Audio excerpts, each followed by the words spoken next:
मनोज जरांगेंचा हा बालहट्ट आहे, मात्र सरकारनं आता या झुंडशाहीला बळी पडू नये अशी मागणी लक्ष्मण हाके यांनी केली आहे। मनोज जरांगेंना शरद पवारांची फूस आहे असा आरोप सुद्धा लक्ष्मण हाके यांनी केला आहे।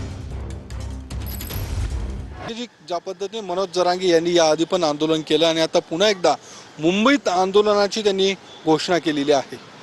हे बघा, हा बालहट्ट आहे आणि मनोज जरांगे हे कातडी बचाव आंदोलन आत्ताचं असेल त्यांचं। कातडी बचाव यासाठी की त्यांच्या भोवतालचे जेवढे म्हणून त्यांचे सहकारी आहेत त्या सगळ्यांवरती गुन्हे दाखल आहेत। काही लोकांना उचललेलं आहे, काही लोकांना तडीपार केलेला आहे।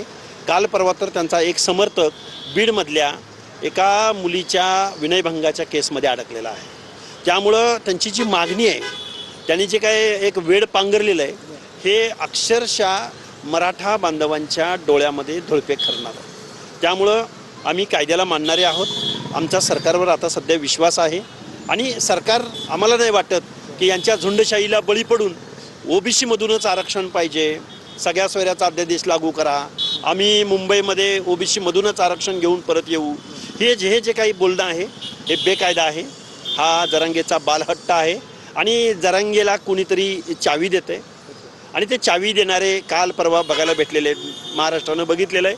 त्यामुळं कोण कोण आहे थेट नाव घ्या ना। बघा, बीड जिल्ह्याचा खासदार बजरंग सोनवणे लेखी पत्र दिलंय त्यांनी। मग पुन्हा ते राजेश टोपे आहेत, पुन्हा ते प्रतापराव चिखलीकर आहेत, कुठले त्या लोहा कंदारचे आमदार। हे हे हे हे ठरवून आंदोलन आहे। त्यामुळं आम्ही या आंदोलनाला जास्त भीक घालणार नाही। येऊ घातलेल्या पंचायत राजच्या निवडणुकीमध्ये ओबीसी बरोबर सगळ्यांचा करेक्ट कार्यक्रम करेल।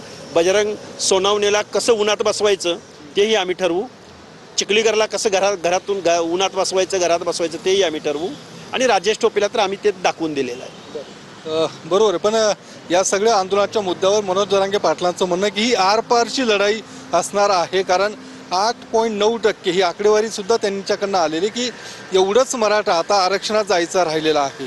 हे मनोज जरांगे कोण घटनातज्ञ नाहीत। मनोज जरांगेंना घटनेतलं काहीही कळत नाही। जी माझ्या मराठा समाजातली मुलं जी MPSC देत आहेत, UPSC देत आहेत, ॲडमिशन प्रोसेसमध्ये आहेत, त्या लोकांना खरं काय आहे ते कळलेलं आहे। त्यामुळं मनोज जरांगे हा मराठा बांधवांची दिशाभूल करतोय, फसवणूक करतोय आणि त्याला फूस पवार फॅमिलीची आहे, मराठवाड्यातल्या राष्ट्रवादीच्या अनेक नेत्यांची आहे।